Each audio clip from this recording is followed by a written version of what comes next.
వచ్చేది భారతీయులు, దాంట్లో 30% తెలుగు వాళ్ళు. అది తెలుగు జాతికే గర్వకారణం.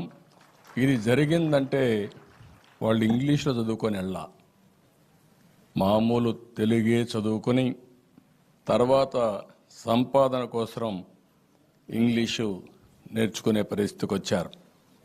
ఇంకొక విషయం కూడా చూస్తే ఇక్కడుండే తెలుగు వాళ్ళకంటే విదేశాల్లో ఉండే తెలుగు వారికి తెలుగు జాతి అన్నా, తెలుగు సాంప్రదాయాలన్నా, మన నాగరికత అన్నా, సంస్కృతి అన్నా ఎక్కువ అభిమానం ఉంది.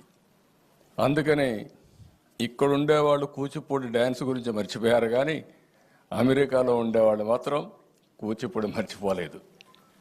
అంటే ఇది ఓసారి అనిపిస్తుంది నాకు, దగ్గరున్న మనం మర్చిపోతున్నాం, ఇక్కడి నుంచి వేరే దేశాలకు పోయిన వారికి